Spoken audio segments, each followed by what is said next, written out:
guys, what's up everyone? Welcome back to the channel. This is Shivam Dwivedi and you are watching Inspired Economics. दोस्तों आज है 30 अक्टूबर 2021 और आज हम discuss करने वाले हैं द हिंदूज न्यूज़पेपर को। दोस्तों हमारे यहाँ पर आज थोड़े सेलेक्टिव आर्टिकल्स हैं, बहुत ज़्यादा नहीं, इसलिए न्यूज़पेपर का डिस्कशन आज थोड़ा जल्दी खत्म हो जाएगा।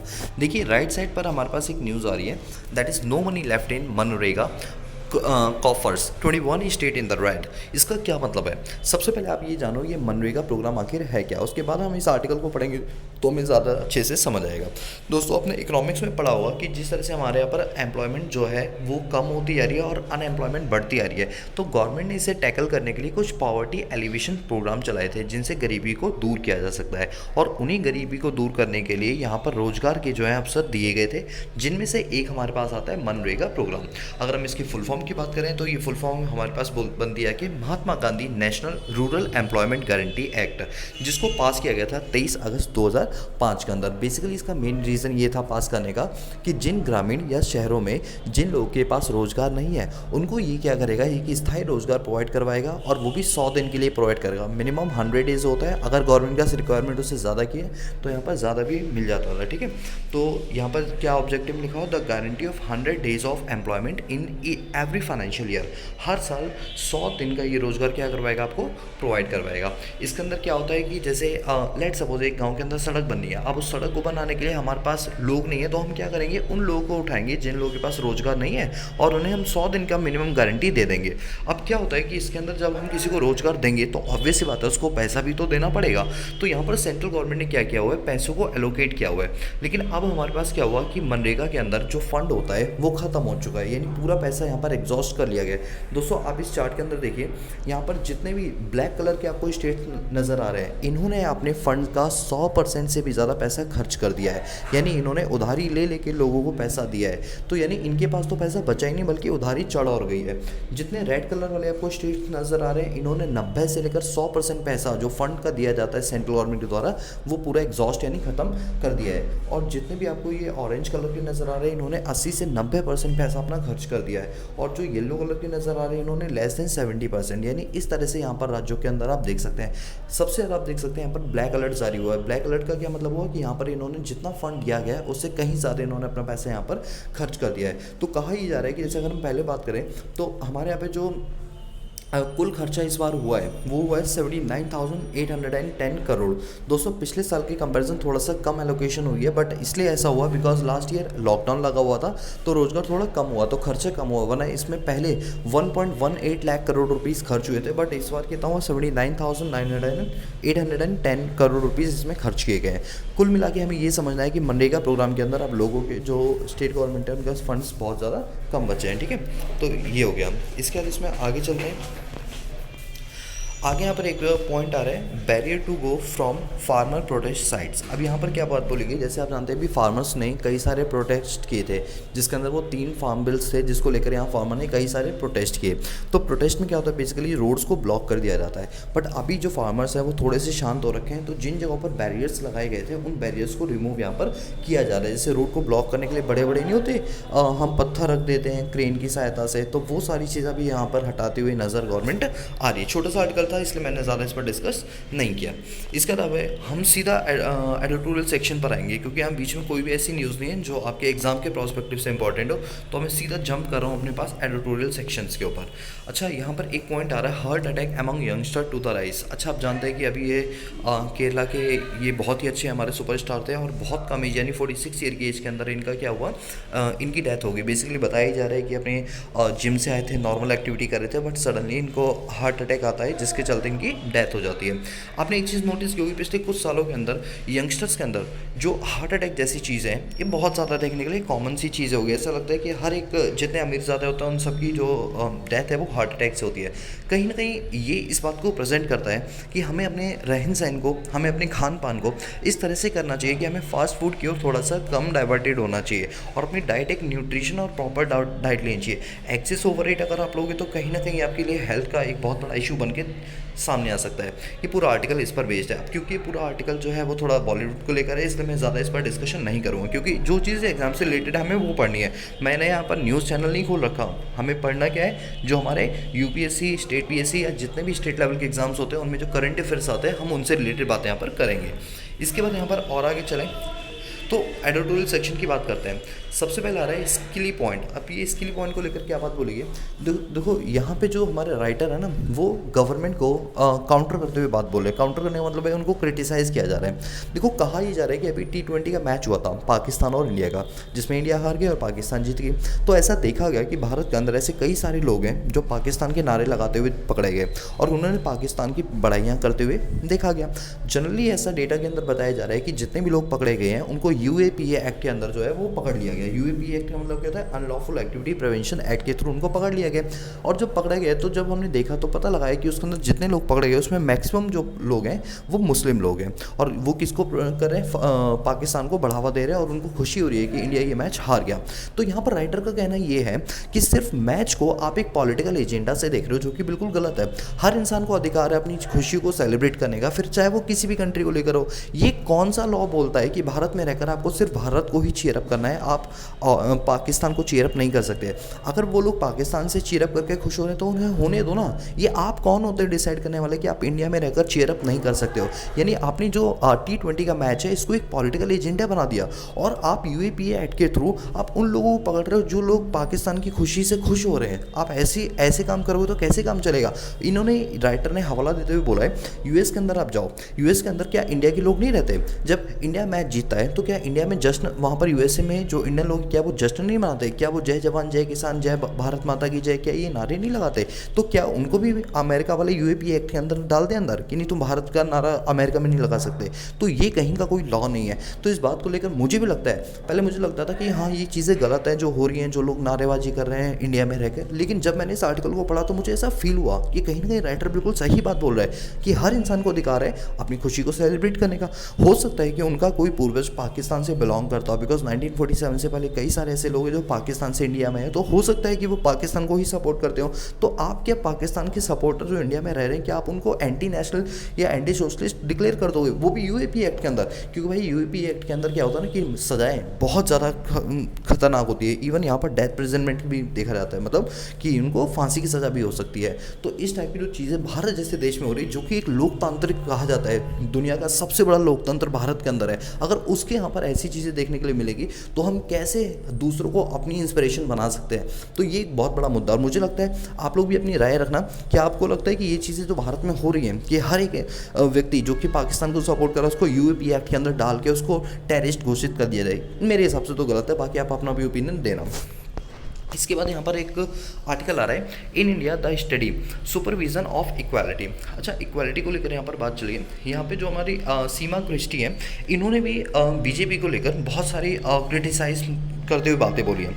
इन्होंने कहा कि जब से BJP गवर्नमेंट 2017 के अंदर 2014 के अंदर सत्ता में आई है, तब से ऐसा देखा गया कि हिंदू और मुस्लिम का जो विवाद है वो काफ़ी हद तक बढ़ता हुआ नजर आया है। जो इतने विवाद पहले नहीं होते थे हिंदू मुस्लिम को लेके, वो अब होने शुरू हो गए। देखिए मैंने यहाँ पर हाईलाइट किया, इन्होंने सबसे पहली बात तो ये बोला कि जैसे इंडिया जो है, क्यों इंडिया एक डेमोक्रेटिक कंट्री है, लोकतांत्रिक कंट्री है, इसलिए हर इंसान को अधिकार है अपनी बात को रखने का, अपने रिलीजियस को चूज़ करने का। आप उसे प्रेशराइज नहीं कर सकते कि भारत में रहोगे तो आपको हिंदुज़म को ही अपनाना पड़ेगा, मुस्लिम को अपना नहीं सकते, ऐसा तो बिल्कुल भी नहीं होगा।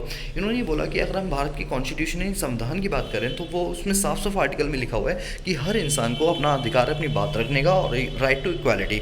यानी जैसा व्यवहार आप मुस्लिम के साथ करोगे वही हिंदू के साथ होगा, या हिंदू के साथ करोगे वही आपका मुस्लिम के साथ होगा। लेकिन ऐसा सिर्फ किताबों के ही अंदर है, रियलिटी में ग्राउंड रियलिटी कुछ और ही बोलती है। इन्होंने कहा ग्राउंड रियलिटी की अगर हम बात करें, अगर आप देखें इंडिया में तो आज भी कलर को लेकर, लैंग्वेज को लेकर, कास्ट को लेकर, रिलीजियस को लेकर और खान पान को लेकर आज भी जो है डिस्क्रिमिनेशन पाया जाता है। अगर कोई व्यक्ति गोरा है तो उससे बात करने का तरीका अलग हुआ, कोई काला है तो उससे बात करने का तरीका अलग हुआ। इंडिया में आज भी ये सभ्यताएं जो अंग्रेज लोग छोड़ कर गए हैं वो आज भी यहाँ पर पाई जाती है। इन्होंने एक बात बोला कि अभी सिटीजनशिप अमेंडमेंट एक्ट आया 2019 के अंदर, उसके तहत क्या बोला गया है कि जितने भी मुस्लिम लोग हैं उनको यहाँ से भगाया जाएगा। मतलब जो नॉन मुस्लिम है उनको तो भारत में रखा है, बट जो मुस्लिम लोग हैं उनको यहाँ से भगा के कहीं और कंट्री में भेज दिया जाएगा। तो कहीं ना कहीं मुस्लिमों के ऊपर एक तरह से आप क्या कर रहे हो, अटैक कर रहे हो अलग अलग लॉज को लाके। दूसरी सबसे बड़ी बात इन्होंने ये बोली है कि अगर हम बात करें एक मिनट यहाँ पर देखना। हाँ, अगर हम बात करें जैसे लव जिहाद को लेकर, यानी जैसे अगर एक हिंदू लड़की या लड़का है और दूसरा जो है वो मुस्लिम है, तो ये लव जिहाद का इशू इतना बड़ा उठ चुका है। यहाँ पर ये हमारे राइटर बोलते हैं कि देखो प्यार प्यार होता है, फिर चाहे वो रिलीजियस का हो, बल्कि अच्छी बात अगर दो अलग अलग रिलीजियस के लोग आपस में मिलते हैं तो ये एक दूसरे रिलीजियस की रिस्पेक्ट करेंगे, ये तो बहुत अच्छी बात है। लेकिन इसको लव जिहाद का इशू बना के यहाँ पर दोनों ही लोगों को यहाँ पर प्रताड़ित किया जाता है, चाहे वो लड़का हो या लड़की हो, जो कि कहीं ना कहीं देखने में बहुत ज़्यादा गलत चीज़ है। गुजरात के अंदर तो इसको लेकर एक हमने एक्ट तक लॉन्च कर दिया है कि इस टाइप की एक्टिविटी अगर होती हुई पाई जाती है तो क्रिमिनल ऑफेंस के तहत उन दोनों को जेल में यहाँ पर डाल दिया जाएगा। इसका अगला पॉइंट यहाँ पर ये बोला है कि UP Uttar Pradesh prohibition unlawful convention religious order. अच्छा, ये क्या है, यूपी के अंदर एक नया लॉ या कह लो एक नया एक्ट लॉन्च किया जा रहा है, जिसके अंतर्गत क्या होगा कि जो भी इंटर रिलीजियस मैरिजेस होंगे, जो अलग अलग रिलीजियस को लेकर मैरिज करेंगे, उनको लेकर ये रोकथाम करने के लिए यहाँ पर बनाए गए। तो बात ये बोली है कि जब एक इंसान को खुद का रहने का अधिकार है, right to equality, right to speech है, तो फिर इस टाइप के लॉज बना के आप उनके राइट को रोकने की कोशिश क्यों कर रहे हो? और ये सब इसलिए किया जा रहा है ताकि हिंदुज़म को बढ़ाया जाए और मुस्लिम को, माइनॉरिटी को यहाँ पर दबाया जाए। मुझे भी कभी कभी ऐसा लगता है ये बात बिल्कुल सही बोली जा रही है।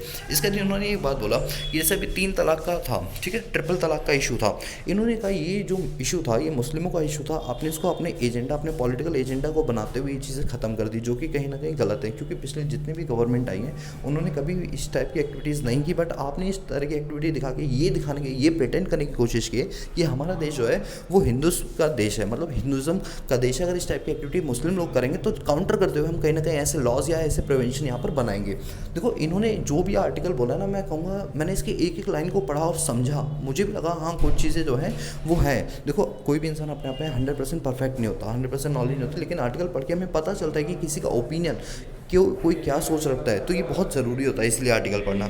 इसके लिए इन्होंने बोला कि बीफ को लेकर 2014 से पहले भारत के अंदर बीफ बहुत खाया जाता था, लेकिन जब से नरेंद्र मोदी का राज है तब से बीफ का कंजम्पशन कम हो गया। मुझे लगता है यहाँ राइटर जो है शायद मुस्लिम कम्युनिटी से रही हूँ, इस वजह से ये बात ऐसी बोली है, बट हिंदू में क्योंकि गायों की पूजा की जाती है, वो हमारी माता के समान होती है, इसलिए बीफ का कंजम्पशन हमने कम कर दिया। मुझे लगता है ये पॉइंट थोड़ा सा गलत है जो राइटर ने यहाँ पर लिखा है। उनका कहने का मतलब ये था कि 2014 में जैसे बीफ का कंजम्पशन होता है वैसे ही कॉन्टिन्यूशन में होना चाहिए बीफ का कंजम्पशन, जबकि ऐसा नहीं होना चाहिए था, ठीक है। तो इन्होंने कई सारे पॉइंट बोले, मैंने मोटा मोटी आपको चीज़ें बता दी। मतलब कुल मिला के यहाँ पर राइटर के द्वारा ये बोला जा रहा है कि जब से मोदी सरकार आई है तब से इन्होंने हिंदू को इतना ज़्यादा प्रमोट कर दिया है, ऐसा लगता है भारत में जो हिंदुस्तान नाम है वो हिंदुस्तान में हिंदू रिलीजियस को ही डिनोट करता है। मुस्लिम कम्युनिटी जो माइनॉरिटी की कम्युनिटी है उसको यहाँ पर प्रताड़ित किया जा रहा है। लेकिन ग्राउंड रियलिटी अगर हम देखें तो हमें लगता है हाँ ठीक है ऑन पेपर भी, बट हम जो पढ़े लिखे लोग हैं ना वो कभी भी हिंदू मुस्लिम जैसे मुद्दों को उठाते। इवन मेरे कई सारे खुद के भी ऐसे फ्रेंड हैं जो कि मुस्लिम हैं, बट मैंने कभी उनसे ये नहीं बोला कि तुम मुस्लिम हो या मैंने तुम्हारी नमाज में ये करना है वो करना है, ऐसा तो कभी भी नहीं है। हमारे फ्रेंड है, हमारे कम्युनिटी का ही एक पार्ट है, बस फ़र्क क्या पड़ता है कि रिलीजन अलग, लेकिन है तो इंसान। कभी अगर हमें ज़रूरत पड़ती है, मुझे लगता है हिंदू से ज़्यादा तो मुझे मुस्लिम काम आते हैं, मतलब हर जगह वो मेरे साथ खड़े रहते हैं, हिंदू भी खड़े रहते हैं, बट मुस्लिम भी पीछे नहीं हटते कभी भी, इसी तरह हम भी उनके साथ खड़े रहते हैं। मुझे लगता है ये पॉलिटिकल एजेंडा उन लोगों के लिए चलाया जाता है हिंदू मुस्लिम का जो कि अनपढ़ लोग होते हैं, उनको ज़्यादा हिंदू और मुस्लिम का क्रेज़ होता है। लेकिन जो पढ़ा लिखा व्यक्ति होगा वो कभी भी हिंदू मुस्लिम जैसी चीज़ नहीं देखेगा, वो देखेगा ये हमारा देश का बंदा है, बस बात खत्म, फिर चाहे वो हिंदू हो, क्रिश्चन हो, मुस्लिम हो, सिख, ईसाई, कोई भी हो। और यही स्पिरिट, यही एटीट्यूड आप लोगों के अंदर भी होना चाहिए, क्योंकि जब आप पढ़ते हो ना, एजुकेटेड लोगों की यही पहचान होती है, वो कभी भी कास्ट को लेकर, रिलीजियस को लेकर कभी भी भेदभाव नहीं दिखाते हैं, ठीक है। अपने लेवल पर जो आप काम कर सकते हो वो तो आपको करना ही चाहिए, ठीक है। चलिए ये हो गया। इसके बाद हम और आगे चलते हैं। यहाँ पर एक एडिटोरियल है डिसेंट इनटू कायोस। अब यहाँ पर क्या बात की जा रही है, जैसे आप जानते हैं Asian association of south east Asian Nations, जिसके अंदर 10 कंट्रीज़ आती हैं, ठीक है ना। अब ये एशियन क्यों बनाया गया था, बेसिकली इसको इसलिए बनाया गया था ताकि जो भी ट्रेड है, जैसे फ्री ट्रेड एग्रीमेंट होता है ना, ताकि आपस में व्यापार को यहाँ पर बढ़ाया जा सके। तो 10 अलग अलग कंट्रियों ने मिलकर यहाँ पर ग्रुप बनाया था जिसको एशियन बोला गया था। अच्छा, इसको बैंकॉक डिक्लेरेशन भी बोलते हैं, ठीक है। जब ये एशियन बनाया गया था तो बेसिकली इसमें हर साल मीटिंग होती है। तो अभी मीटिंग हुई थी इसकी 26 से लेकर 28 अक्टूबर, यानी इन 3 दिन के अंदर ये मीटिंग ऑर्गेनाइज हुई थी, जिस मीटिंग के अंदर म्यांमार को इनवाइट नहीं किया गया था, क्योंकि म्यांमार वो 10वीं कंट्री है जिसको यहाँ पर एज अ मेंबर की तरह देखा जाता है, बट म्यांमार को यहाँ पर इनवाइट नहीं किया गया था क्योंकि म्यांमार के अंदर अभी आर्मी कोर्प्स तख्ता पलट हो गया। वहाँ पर जो डेमोक्रेसी चली थी 2011 से, वहाँ पर उसको हटा के यहाँ पर मिलिट्री का कब्जा हो गया, यानी पूरा तख्ता पलट हो गया। अब वहाँ की मिलिट्री पता है क्या करती है, वहाँ की मिलिट्री उन्हीं लोगों को मारती है, अपने ही देशवासियों को मारती है। सोच के तो अभी कोई ये बोले भारत की सेना जो है वो भारतीयों को मार रही है, तो क्या ट्रस्ट रहेगा, कुछ भी नहीं रहेगा। लेकिन म्यांमार के अंदर ऐसी चीज़ें देखने के लिए मिल रही हैं जिसके चलते वहाँ पे ह्यूमन राइट्स का वायलेशन हो रहा है। दैट्स वाई यहाँ एशियन की जो मीटिंग हुई थी 26, 27, 28 तारीख के अंदर, इस मीटिंग में एशियन की इस मीटिंग के अंदर म्यांमार को यहाँ पर इन्वाइट नहीं किया गया। और यहाँ पर साफ साफ बोला जाता है जब तक वहाँ पर डेमोक्रेसी स्टैब्लिश नहीं होगी तब तक म्यांमार के साथ हमारे कोई डिप्लोमेटिक रिलेशन नहीं होगी। कहने के लिए 10 मेंबर है लेकिन रियलिटी के अंदर ये 9 ही मेंबर है। हो सकता है कुछ टाइम के अंदर, आने वाले समय के अंदर, ये 10वीं जो म्यांमार है इसको यहाँ से ख़त्म कर दिया जाए। बाकी देखते हैं आगे चल के क्या हुआ। इसके बाद हम और आगे चलते हैं यहाँ पर। अच्छा, यहाँ पर एक बात बोली गई, ये चाइना को लेकर है। चाइना के अंदर एक बहुत बड़ी कंपनी है जो कि रियल इस्टेट कंपनी है, जिसके डूब जाने की वजह से वहाँ पे चाइना के अंदर बहुत ज़्यादा पॉलिटिकल इंस्टेबिलिटी पाई जा रही है और चाइना की इकॉनमी डाउनफॉल में जा रही है। दोस्तों किसी दिन मैं इस पर अलग से आर्टिकल बनाऊंगा, पूरे की पूरी चीज़ें डिस्कस करेंगे, बट अभी नहीं करेंगे बिकॉज ये चाइना थोड़ा हमारा इंटरनेशनल रिलेशन के अंदर कवर होता है इस वजह से। ठीक है, चलिए इसके बाद हम और आगे चलते हैं। यहाँ पर ये आर्यन खान की लेकर बात की गई। मैं ऐसी न्यूज़ कभी कवर नहीं करता जो कि क्रिस्पी हो, मिर्च मसाला वाली चीज़ हो, जिनका कोई सर पैर नहीं हो। हाँ, हमने यहाँ पर NIA के बारे में पढ़ा, हमने यहाँ पर NCC के बारे में पढ़ लिया कि कौन सी ऑर्गेनाइजेशन होती है जो कि इस टाइप के केसेस को हैंडल करती है। ठीक है, ये हमने अपने पास पढ़ लिया। इसके बाद हम आगे चलते हैं। तो यहाँ पे फिलहाल अभी ऐसा कुछ भी नहीं है, ये सारी पॉलिटिकल न्यूज़ है। अच्छा, यहाँ पर एक बात चलिए कि top official liable for sale of toxic cracker supreme court. अभी क्या है, जैसे दिवाली आ रही है, ठीक है, इवन शादियों का भी सीज़न अब आने वाला है, नवंबर, दिसंबर, जनवरी, फरवरी शादियों का ही सीज़न होता है। अब बेसिकली क्या होता है कि यहाँ पर फायर क्रैकर्स जो होते हैं, यानी जो पटाखे होते हैं, इनकी सेल बढ़ जाती है। वैसे सेल करना प्रोहिबिट है, इवन उसका प्रोडक्शन करना भी प्रोहिबिटेड है। तो क्या होता है कि इन पटाखों के अंदर एक बैरियम होता है। बैरियम आपने देखा, कोई पटाखे जैसे अनार वगैरह जलाते हैं उसमें ग्रीन कलर की लाइट जलती है और ग्रीन कलर की गैस निकलती है, वो होती है बैरियम। बैरियर हेल्थ के लिए बहुत ज़्यादा हानिकारक होती है और उससे ज़्यादा हानिकारक हमारे पॉल्यूशन लेवल के लिए होती है, क्योंकि पॉल्यूटेंट्स को बहुत ज़्यादा बढ़ाने में काम करती है। और ये एयर पॉल्यूशन जैसी चीज़ें, अस्थमा जैसी बीमारियों में बहुत कारगर साबित होती है। मतलब कारगर का मतलब है कि ये चीज़ें बहुत नेगेटिव वे में जाती हैं। तो अभी सुप्रीम कोर्ट ने कहा था कि फायर क्रैकर्स के अंदर बैरियम का इस्तेमाल नहीं किया जाएगा और पहले तो पटाखे बेचे ही नहीं जाएंगे, ना बनाए जाएंगे। ठीक है, तो अब ऐसे में क्या हुआ कि बहुत सारे जो मैन्युफैक्चरर है वो ये बोल रहे हैं हमारी रोजी रोटी ही पटाखे पर चलती है। तो यहाँ पर सुप्रीम कोर्ट ने हवाला देते हुए बोला कि आपकी रोजी रोटी पटाखे पर चलती है, आप इस चीज़ को शिफ्ट करो, बिकॉज आपकी रोजी रोटी के चलते हम किसी की हेल्थ के साथ कॉम्प्रोमाइज़ नहीं कर सकते हैं। और बात बिल्कुल सही है। अब यहाँ पर ये बोला गया है सुप्रीम कोर्ट के द्वारा कि अगर पटाखे चलाए जाते हैं, मान लो किसी पर्टिकुलर एरिया के अंदर, मान लो दिल्ली के अंदर किसी पर्टिकुलर एरिया में पटाखे चल रहे हैं, तो इसका मतलब क्या हुआ कि वहाँ पर पटाखे खरीदे गए हैं तो मतलब बेचे गए हैं। अब बेचे गए तो वहाँ की जो पुलिस ऑफिशियल्स हैं, जो वहाँ के सीनियर जो पुलिस ऑफिसर्स हैं, वहाँ का जो IAS ऑफिसर है, वो लोग क्या कर रहे हैं? आखिर उनके होते हुए पटाखे बिके, पटाखे खरीदे गए और पटाखे चलाए जा रहे हैं। इसीलिए सुप्रीम कोर्ट ने फटकार लगाते बोला कि अगर इस बार दिवाली में या आने वाले बीते सालों के अंदर अगर फायर क्रैकर्स चलाए गए, यानी बैरियम वाले फायर क्रैकर्स चलाए गए, तो इसके लिए कोई मतलब जो चला रहे हैं वो तो जिम्मेदार है ही, लेकिन उसके साथ साथ उस एरिया का जो टॉप ऑफिशियल बंदा है वो भी जिम्मेदार होगा। जो जैसे कह सकते हो आप पुलिस कमिश्नर हो गया, पुलिस ऑफिसर हो गया, ये भी पर्टिकुलरली जिम्मेदार हैं क्योंकि उसके एरिया में चलाए जा रहे हैं। इसका मतलब उसके एरिया में ये माल बेचा गया हो, और बेचा गया तो वो लोग कर क्या रहे हैं, उनको किस वजह से ड्यूटी पे लगाया जा रहा है, किस वजह से हर दुकान में छापेमारी की जा रही है, तो इसके लिए वही लोग जिम्मेदार माने जाएंगे जो कि उसके क्या होंगे, टॉप ऑफिशियल होंगे। मुझे लगता है ये गवर्नमेंट ने पहली बार ऐसा स्टेप उठाया जो बहुत बढ़िया है। मतलब इस बार जनता को तो गुनहगार साबित किया ही जाएगा, लेकिन उसके साथ साथ उस पर्टिकुलर एरिया में जो उसका मेन पर्सन होगा, जिसकी निगरानी में काम किए जा रहे होंगे, उसको भी यहाँ पर जिम्मेदार बनाया जाएगा, जो कि बहुत ही अच्छी बात है। इससे कहीं ना कहीं उनके ऊपर एक डंडा पड़ रहा है कि अगर कल को सेल परचेज होती है और अगर फूटे बम धमाके तो तुम्हारी भी नौकरी दांव पे जाएगी। तो बिल्कुल सही है, इस टाइप की चीज़ें होनी चाहिए। अकाउंटेबिलिटी बढ़ा दी गई यहाँ पर। अब यहाँ पर एक आर्टिकल आ रहा है, Modi hold talk with top European union leaders. अच्छा, अभी हमारे मोदी जी जो है वो इटली यानी रोम में गए हुए हैं। क्यों रोम में गए? क्योंकि G20 की मीटिंग होने वाली है ना, तो उस मीटिंग के लिए कल ये रोम में गए थे। ठीक है, तो मैं देख रहा था रात के 1 बजे मैं एक वीडियो देख रहा था जो लाइव टेलीकास्ट हो रहा था, क्योंकि वहाँ तो दिन हो रहा था उस टाइम पे। तो रोम के अंदर वो गए हुए थे, बकायदा उनकी अच्छे से मतलब कहते हैं ना कि एंट्री होती है, ग्रैंड एंट्री, रेड कारपेट पे चलते आ रहे हैं मोदी जी हमारे।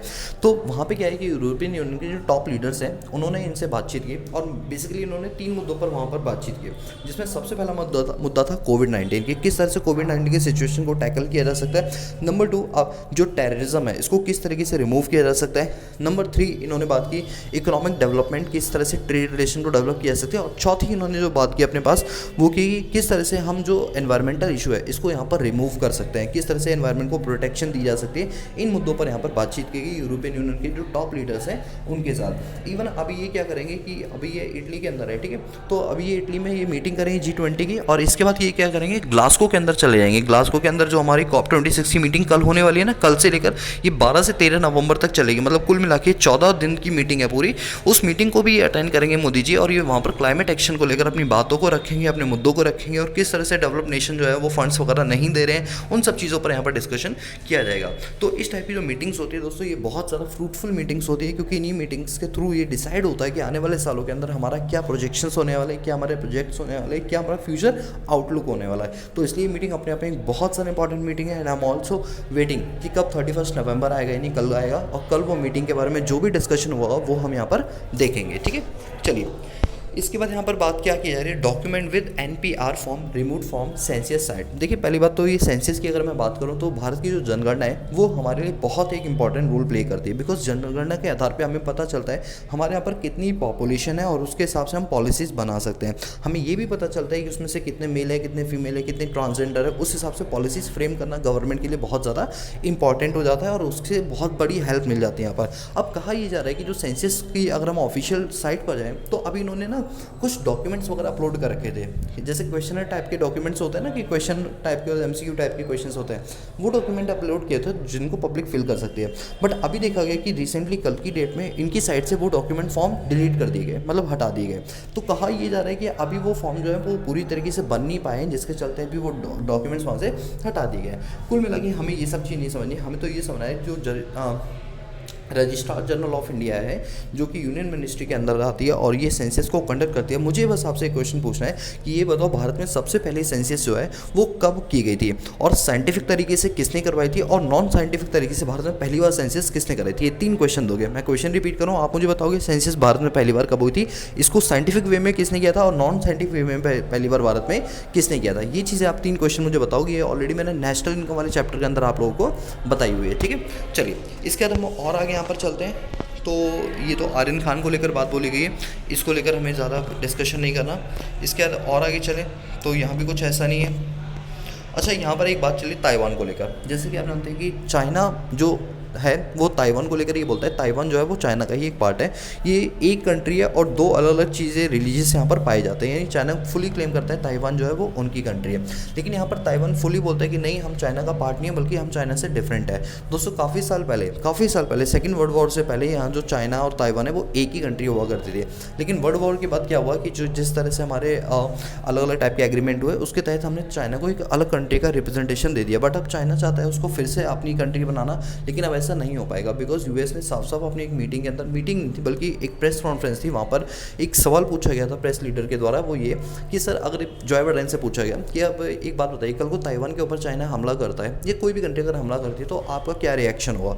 तो यहाँ पर जो बाइडेन के द्वारा साफ साफ बोला है कि ऐसे केस में हम ताइवान के साथ खड़े रहेंगे और हम डटकर सामना करेंगे, और ताइवान की अपने लेवल पर जितनी हेल्प हो सकेगी हम उनकी हेल्प करेंगे, क्योंकि ताइवान भी एक सॉवरेन कंट्री है, उनकी भी एक इंटीग्रिटी है, तो हम डेफिनेटली उनकी हेल्प करेंगे। और इस बात को लेकर यहाँ पर क्या किया गया है कि अभी जो यूएस के जो कहते हैं ना कि आर्मी के जो लोग होते हैं, उन्होंने यहाँ पर पेट्रोलिंग की है, कहाँ पर, ताइवान में, जिसको लेकर चाइना और ज़्यादा गुस्से में आ चुका है कि क्यों यहाँ पर पेट्रोलिंग करें जब ये चाइना का ही पार्ट है। तो वो यूएसए वाले क्या कहते हैं, चाइना का पार्ट है ही नहीं, ताइवान तो अलग पार्ट है। ऊपर से हमने ऑकस ग्रुप बना रखे हैं अपने पास, 4 बायलैटरल ग्रुप बना रखे हैं, 4 अलग अलग कंट्रीज़ हैं जो इंडो पैसिफिक रीजन पे चाइना के होने वाले दबदबे को काउंटर कर रहे हैं। तो चाइना इस टाइम तिल मिलाया हुआ है, ऑकस ग्रुप बनाया हुआ है, एक और कोऑर्डिनेटर ग्रुप और नया हमने बना लिया है, जिसके अंदर आपको पता होगा इजराइल, यूएई और इंडिया और यूएसए, ये 4 नई कंट्री और बन चुकी है यहाँ पर। और ऊपर से ऑकस ग्रुप तो था ही, और पुराना क्वाड ग्रुप भी था जिसके अंदर ऑस्ट्रेलिया भी था, याद करो। तो 3-3, 4-4 ग्रुप बना ली चाइना की, तो मतलब बोलती बंद होनी ही थी। तो वही चीज़ यहाँ पर देखने के लिए मिली है। इसके बाद यहाँ पर एक बात बोली गई कि इंडिया और यूएस ने साफ साफ एक चीज़ बोली है, ये देखो पहले तालिबान, अफगानिस्तान में अब तालिबान का कैप्चर हो रखा है, लेकिन अगर तालिबान ये सोचे कि हम उनको पूरी तरीके से हेल्प करें तो डेफिनेटली हम पूरी तरीके से हेल्प तब तक नहीं करेंगे जब तक वो ये एंश्योर ना करें कि उनकी ज़मीन का यूज़ जो है वो टेररिज्म के लिए नहीं किया जाएगा। क्योंकि अगर मान लो अभी हम तालिबान की हेल्प करें और वही ज़मीन जो है वो टेररिज्म के लिए की जाए, तो ऑब्वियस बात है हम टेररिज्म को बढ़ावा दे रहे हैं। तो यहाँ पर यही बात बोलेगी कि अगर तालिबान के अंदर टेररिज्म के लिए उसको यूज़ नहीं किया जाएगा तो हम इसमें फंडिंग वगैरह करते रहेंगे। और ये किसने बोला है, इंडिया और यूएसए दोनों ने यहाँ पर ये बात अपने पास बोली है। यानी कुल मिलाकर आपको ये समझना है कि अगर कोई मान के चलो इंडिया और यूएसए इनको फंडिंग करती है और उस फंडिंग से क्या होगा कि मान लो कि उसमें टेररिज्म को प्रमोट किया जाएगा, तो ऑब्वियस सी बात है हम फंडिंग क्यों करेंगे। तो यही बात को इंश्योर करते हुए बोला गया कि अगर अफगान के अंदर जो उसकी मिट्टी का यूज़ टेररिज्म के लिए नहीं किया जाएगा, डेफिनेटली इंडिया और यूएसए उनकी फाइनेंशियली और नॉन फाइनेंशियली दोनों तरीके से यहाँ पर हेल्प करेंगे। ठीक है, चलिए इसके बाद यहाँ पर अच्छा ये एक म्यांमार में जो जो वहाँ की जो प्रेसिडेंट थी, तो उनको जो है यहाँ पर डिटेन कर लिया गया और कहा गया 20 साल तक हम इनको जेल में डालेंगे। यानी जो हमारी म्यांमार की जो प्रेसिडेंट थी उनको 20 साल की जेल में डाल दिया गया मिलिट्री के द्वारा। और ये कहा गया कि क्योंकि इन्होंने गलत तरीके से म्यांमार पर कब्जा करवाया था, डिप्लोमेटिक रिलेशंस डेवलप कराए थे, तो इस वजह से इनको मिलिट्री ने, वहाँ की ही मिलिट्री ने इनको 20 साल की सज़ा सुना दी है। ठीक है, चलिए इसके बाद और आगे चलें तो फिलहाल यहाँ पर अभी ऐसा कुछ भी नहीं है। अब हम आते हैं अपने बिजनेस सेक्शन में। बिजनेस सेक्शन में ये कहा जा रहा है कि कोर सेक्टर के अंदर अभी बहुत हमारा डाउनफॉल चला था, बट एग्रीकल्चर के अंदर थोड़ा सा हमें ग्रोथ देखने के लिए मिला। दोस्तों आपकी जानकारी के लिए बता दूं, हमारे यहाँ पर कोर इंडस्ट्रीज टोटल 8 हैं, जिसमें आपका कोल इंडस्ट्रीज आता है, क्रूड ऑयल आता है, आपका नेचुरल गैस आता है, रिफाइनरीज आती हैं, स्टील, सीमेंट, फर्टिलाइजर्स और इलेक्ट्रिसिटी। दोस्तों याद कर लो 8 कोर इंडस्ट्रीज होती है, लिख लो पेन कॉपी उठा के। वैसे मैंने इसकी फोटोग्राफ टेलीग्राम पे ऑलरेडी पहले कभी क्लासेस के अंदर अपलोड कर रखी थी, बट आप लिख लो एक चीज़ बार और coal, crude oil, natural gas, refineries, steel, cement, fertilizers, electricity, ये कोर इंडस्ट्रीज़ हैं भारत की। अगर ये बंद हो गई तो समझो भारत ही बंद हो गया। उसके अंदर हमारे यहाँ पर एग्रीकल्चर के अंदर थोड़ा सा ग्रोथ देखने के लिए हमें मिला है। ठीक है, इसके अगर हम बजट की बात करें दोस्तों, आपको पता है ना गवर्नमेंट बजट क्या होता है। एक साल में जो हम एनुअल एक्सपेंडिचर करते हैं और एनुअल हमें रिसीट होती है, उसका एक डेटा होता है जिसको बोलते हैं गवर्नमेंट बजट। हमेशा क्या होता है, गवर्नमेंट अपने पास खर्चे ज़्यादा करती है और उसकी रिसीट क्या होती है, कम होती है। बट पिछले साल अगर हम देखें हमारे यहाँ पर 115% का खर्चा हुआ था और रिसीट उससे कम हुई थी। बट इस बार हमारा जो डेफिसिट है वो सिर्फ 35% हुआ है। यानी लॉस तो अभी भी हुआ है, बट पहले के कंपैरिजन हमारा लॉस कम हुआ है। पहले जहाँ लॉस हमारा 115% होता था, इस बार लॉस कितना हुआ, सिर्फ 35% हुआ। तो कहीं ना कहीं हमारा जो गवर्नमेंट बजट का जो डेफिसिट है वो हमें सुधरता हुआ नजर आ रहा है। आपको याद होगा डेफिसिट का मतलब क्या होता है, जब गवर्नमेंट के एक्सपेंडिचर ज़्यादा होते हैं और गवर्नमेंट की रिसीट कम होती है, उसको बोलते हैं बजट डेफिसिट। बजट डेफिसिट के भी 3 पार्ट होते हैं, आपको अगर आपको याद हो, प्राइमरी डेफिसिट, फिस्कल डेफिसिट और रेवेन्यू डेफिसिट। फिलहाल मैं इसकी बात ना करके टोटल की बात कर रहा हूँ कि हमारा डेफिसिट पिछले साल के कंपैरिजन थोड़ा सुधरता हुआ नजर आया। जहाँ पहले 115% के खर्चे होते थे, इस बार सिर्फ 35% का ही खर्चा हुआ है, मतलब 35% का ही यहाँ पर लॉस हुआ है। खर्चा नहीं बोलेंगे, लॉस बोलेंगे। ठीक है, चलिए इसके और क्या बात करें, एप्पल की बात करते हैं। एप्पल ने जैसा बोला था कि हम इंडिया के अंदर अपनी इन्वेस्टमेंट करेंगे, यानी FDI इंडिया के अंदर करेंगे, जिससे कहीं ना कहीं अब जैसे एप्पल जो मेन चीफ एग्जीक्यूटिव ऑफिसर है वो है टिम कुक। इन्होंने बोला क्योंकि इंडिया के अंदर जो लेबर है वो काफ़ी सस्ती है, इंडिया का अच्छी खासी लैंड है, ऊपर से ईज़ ऑफ डूइंग बिजनेस में इंडिया की रैंकिंग भी सुधर गई है, तो अब हम अपनी इन्वेस्टमेंट या अपनी जो मैन्युफैक्चरिंग यूनिट है वो इंडिया के अंदर ओपन करेंगे। अब कहीं ना कहीं अगर इंडिया के अंदर ये चीज़ें ओपन होती है तो अल्टीमेटली इंडिया का जो व्यापार है, इंडिया का जो ट्रेड है वो बढ़ता हुआ नजर आएगा, इंडिया का बिजनेस भी बढ़ता हुआ नजर आएगा। तो कहा ही जा रहा है कि एप्पल की वजह से हो सकता है बिजनेस सेक्टर के अंदर इंडिया की जो डिजिटल इनकम है वो डबल डिजिट में पहुंच जाए। तो डेफिनेटली ये तो होगा ही होगा। ठीक है, चलिए ये बात यहाँ पर बोलिए। अब हम बात करते हैं आज के डेट में हमारे यहाँ पर निफ्टी के अंदर कौन कौन सी 50 कंपनी है जो कवर होती है। Adani port, Asian paint, Axis bank, Bajaj auto, Bajaj finance services, Bajaj finance, Bharti Airtel, BPCL, Britannia India, सिप्लास, coal India, Divi's lab, doctor Reddy lab, एंकर मोटर, ग्रासमेन India, HCL, HDFC bank, HDFC life, Hero MotoCorp corporation, हिंडल company, Hindustan Unilever, ICICI bank, IndusInd bank, Infosys, Indian oil corporation, ITC, GSW steel, Kotak bank, L&T, M&M, Maruti Suzuki, Nestle India, NTPC, ONGC, power grid corporation, Reliance industries, SBI life, state bank, Shree cement, Sun Pharma, Tata consumer block, Tata motor, Tata steel, Tata consultancy service, Tech Mahindra, Titan, UltraTech cement, UPL और विप्रो। ये 50 company हमारी Nifty के अंदर cover होती है। अगर हम बात करें एक्सचेंज रेट की तो US डॉलर 74 रुपीज़ का है, यूरो 86 रुपीज़ का है, ब्रिटिश पाउंड 103 रुपीज़ का है, जापानीज येन 65 रुपीज़ का है, चाइनीज वन 11 रुपये का है। यही 5 करेंसी मिलकर बनती है स्पेशल ड्राइंग रेट, जो कि IMF की होती है, एक वर्चुअल करेंसी होती है। सो गाइस आज के हिंदू न्यूज़पेपर एनालिसिस में इतने रखते हैं, बाकी मिलते हैं नेक्स्ट क्लास में। तब तक के लिए पीस आउट।